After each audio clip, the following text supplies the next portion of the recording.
सभी को नमस्कार। आज हम कुछ जो हमारा पुराना टॉपिक था डेप्रिसिएशन, है ना? ह्रास डेप्रिसिएशन। आज हम इसी को जानते हैं कि इसको हम कैलकुलेशन कैसे कर सकते हैं। इसकी कैलकुलेशन हम कैसे कर सकते हैं। तो सबसे फर्स्ट में हम देखते हैं कि इसमें जो हम पहले बताए थे स्टार्टिंग में, इसमें 2 विधियाँ होती हैं। एक स्थायी विधि, स्थायी प्रभाग इसको बोलते हैं विधि, फिक्स्ड इंस्टॉलमेंट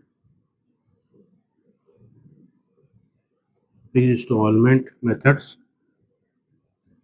इसको ऐसे लिख सकते हैं आप कि डेप्रिसिएशन जैसे अगर कैलकुलेट करते हैं तो हम पहले स्थायी विधि के आधार पर उसको कैलकुलेशन करेंगे। इसके बाद सेकेंड जो विधि होती है ना, घटती शेष विधि,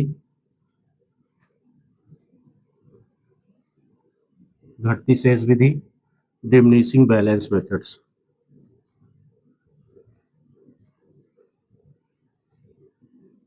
डिमिनिशिंग बैलेंस मेथड्स। तो आज अभी तो हम 2 विधि के आधार पर इसका कैलकुलेशन करेंगे। पहला पहला हम स्थायी विधि देखते हैं, इसके बाद हम नेक्स्ट डिमिनिशिंग बैलेंस विधि देखते हैं, कैलकुलेशन ऑफ डेप्रिसिएशन। तो सबसे फर्स्ट में हम बात करेंगे स्थायी विधि की। स्थायी विधि में आप डेप्रिसिएशन कैसे फाइंड आउट कर सकते हैं।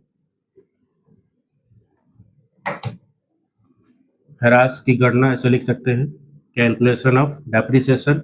तो सबसे फर्स्ट में डेप्रिसिएशन कैलकुलेट करने के लिए इसकी जब हम गणना करेंगे, है ना, गणना कैलकुलेशन यानी कि कुछ डेप्रिसिएशन अमाउंट जैसे निकालेंगे तो उसको कैलकुलेट कैसे करेंगे, ठीक है। तो सबसे फर्स्ट में इसमें एक सूत्र विधि होता है, सूत्र विधि, फॉर्मूला मेथड्स,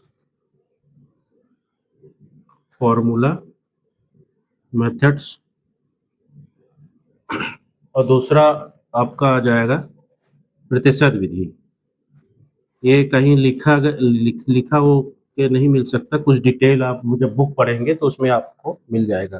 प्रतिशत विधि या फिर 11th की बुक होगी, है ना, राठी के शिवलाल जो भी राइटर होगी उसको वो बुक होगी, उसमें से ये मिल जाएगा। तो प्रतिशत विधि, परसेंटेज मेथड, मेथड्स, ठीक है। फॉर्मूला विधि में डेप्रिसिएशन कैसे निकलेगा, यहाँ पर आप एनुअल डेप्रिसिएशन इक्वल टू, ठीक है, फर्स्ट में संपत्ति का मूल, वैल्यू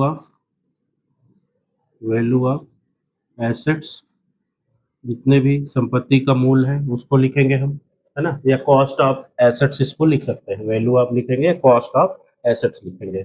तो कॉस्ट ऑफ एसेट्स प्लस अगर संपत्ति जब क्रय की गई है तो उसको स्थापना करने के लिए कुछ व्यय लगा हुआ, है ना, तो यहाँ पर आप लिखेंगे इस्टेब्लिश एक्सपेंसेस, इस्टेब्लिश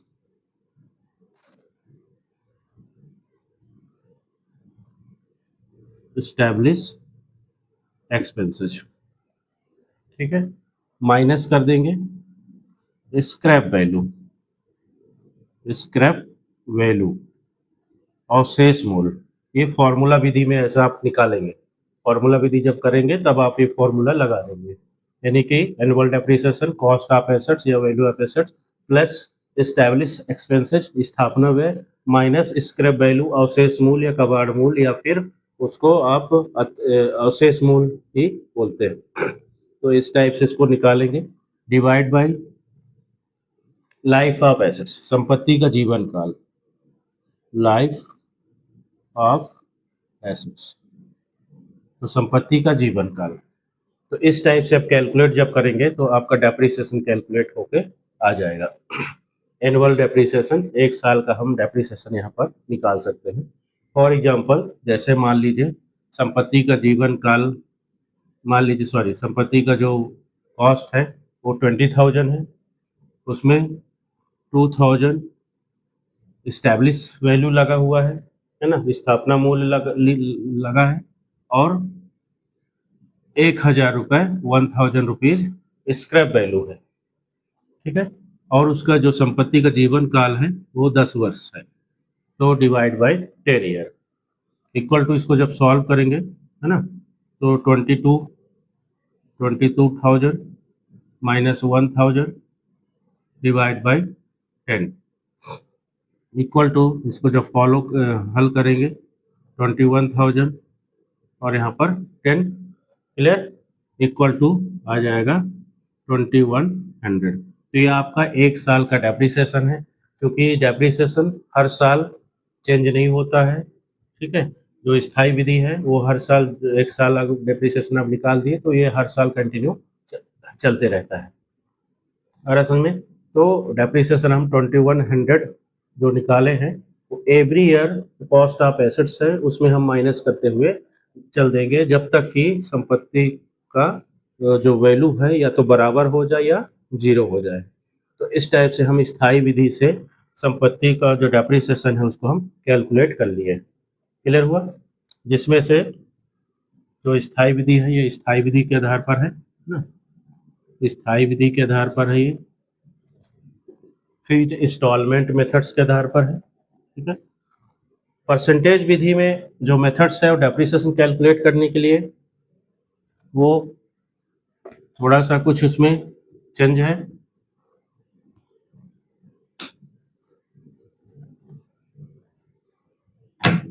प्रतिशत विधि, जैसे अगर हम कैलकुलेट करेंगे सेकंड नंबर प्रतिशत विधि, इसको जब आप कैलकुलेट करेंगे डेप्रिसिएशन को, यहाँ पर आपको ये देखना है कि जो एनुअल डेप्रिसिएशन आप कैलकुलेट करेंगे है ना, percentage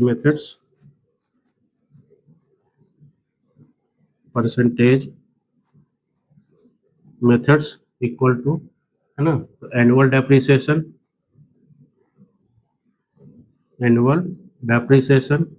equal to cost of assets. इसमें क्या करेंगे, कॉस्ट ऑफ एसेट्स, संपत्ति का मूल्य, जितने भी जो संपत्ति का मूल्य है वो इस्टेब्लिश वैल्यू होगा तो उसको ऐड कर लेंगे, इनटू रेट ऑफ डेप्रिसिएशन, क्योंकि प्रतिशत विधि में रेट दिया रहेगा, ठीक है। तो रेट दिया रहेगा तो इनटू रेट करेंगे, डिवाइड बाय रेट है तो 100, डिवाइड बाय रेट है तो 100, ये देख लेंगे। इसको आप बुक वैल्यू भी बोल सकते हैं, बुक वैल्यू ऑफ एसेट्स या कॉस्ट ऑफ एसेट्स। तो इस टाइप से आपका डेप्रिसिएशन कैलकुलेट होके आ जाएगा। और अब हमारे पुराने एग्जाम्पल में देखे थे कि संपत्ति का मूल्य कितना था, 22,000 था, है ना, या फिर इसको आप 20,000 कर लीजिए। और रेट आप दूसरा एग्जाम्पल इसको समझते हैं, रेट आप इसमें 10% कर लीजिए और 100 तो कैलकुलेट होके आ जाएगा, यानी कि 2,000 डेप्रिसिएशन है, उसमें स्थापना वैल्यू और स्क्रैप वैल्यू कुछ भी नहीं है इस एग्जाम्पल में। तो ये प्रतिशत विधि के आधार पर हम डेप्रिसिएशन आराम से कैलकुलेट कर सकते हैं, ठीक है। तो इसमें कन्फ्यूजन होने के लिए कोई भी स्थायी विधि में कुछ भी टॉपिक नहीं है, इसमें आपको बस ये देखना है कि डेप्रिसिएशन निकालने के लिए प्रतिशत दिया है और उसमें पर एनम लिखा होगा, है ना, पर एनम लिखा होगा, तो आप यहाँ पर ये फॉर्मूला लगाएंगे, यानी कि प्रतिशत विधि यूज करेंगे। अगर क्वेश्चन में प्रतिशत भी लिखा है, डेप्रिसिएशन का जो रेट है ना, जो रेट है, तो प्रतिशत भी लिखा हुआ है और इसके साथ साथ एनुअल शब्द लिखा हुआ है, यानी वार्षिक मूल्य लिखा हुआ है, वार्षिक लिखा हुआ है, ठीक है। तो आप फॉर्मूला विधि यूज करेंगे। ये चीज़ें आप अच्छे से डेप्रिसिएशन कैलकुलेट करने के लिए आप अच्छे से माइंड कर सकते हैं। क्लियर हुआ? इसके बाद हम जो विधि है हमारा second methods, diminishing balance methods, उसको हम बाद में देखेंगे। अभी ये हम स्थायी विधि के आधार पर देखे हैं। इसमें संपत्ति का जो मूल्य होता है वो हमेशा 0 ही हो जाता है इसको कैलकुलेट करते करते समय, दूसरा इसका बेनिफिट ये है कि ये इसमें डेप्रिसिएशन बार-बार कैलकुलेट करने की आवश्यकता नहीं होती है। एक बार हम उसको कैलकुलेट कर लिए और वो हमारा लास्ट तक जब तक उसका वैल्यू 0 नहीं हो जाता, तब तक ये 0 या बराबर तब तक ये डेप्रिसिएशन लगा रहता ही है। इसमें अ, इसमें इसको सॉल्व करने के लिए बहुत ईज़ी है, ये बहुत ईज़ी है ना? तो इस टाइप से आप इसको डेप्रिसिएशन की जो विधि है, उसको आप अच्छे से इसमें से स्थायी विधि इसको अच्छे से कैलकुलेट कर सकते हैं। डेप्रिसिएशन ऑलरेडी बहुत सारे मेथड्स में बताया हूँ, है ना? बहुत सारे ऐसे और भी क्लासेस उसमें देखेंगे कि डेप्रिसिएशन के लगभग 17 प्रकार की विधियाँ होती हैं। इसमें कुछ मोस्ट इम्पोर्टेंट मेथड्स की हम चर्चा करे थे, है ना? जिसमें डिमिनिशिंग बैलेंस मेथड्स था, सॉरी फाइनेंस आपका स्थायी विधि था, घटती शेष विधि था, है ना? बीमा विधि था, ह्रास कोष विधि था, है ना? और वार्षिकी विधि था, है ना? एनुअल आपका एन्युटी मेथड्स, तो ये इससे रिलेटेड भी क्वेश्चन आपके एग्जाम में देखने को मिलता है कि अ, हैरास की विधियों को लिखिए। तो हैरास की विधियों को जब आपको क्लियर होगा तभी आप उसको कैलकुलेट कर सकते हैं। अकाउंट का जो क्लास है तो प्रॉपर मैं कुछ ना कुछ टाइम निकाल के आपको बताऊंगा ही बताऊंगा, क्योंकि चैनल स्टार्ट किया हूँ या आईडी बनाया हूँ, तो उसमें हम ज़रूर इसको कंप्लीट करेंगे।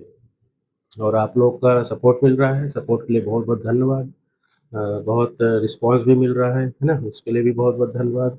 अब इसी प्रकार से आप हिंदी जो कॉमर्स के जो हिंदी मीडियम से क्लासेस हैं, उसको आप अच्छे से फ़ॉलो कर सकते हैं। और इसके साथ-साथ कुछ और भी टॉपिक होगा, उसमें हम चर्चा करेंगे। पहले हम डेप्रिसिएशन का जो इम्पोर्टेंट है, उसको हम क्लियर कर लेंगे। ठीक है? धन्यवाद। Thank you. Thank you.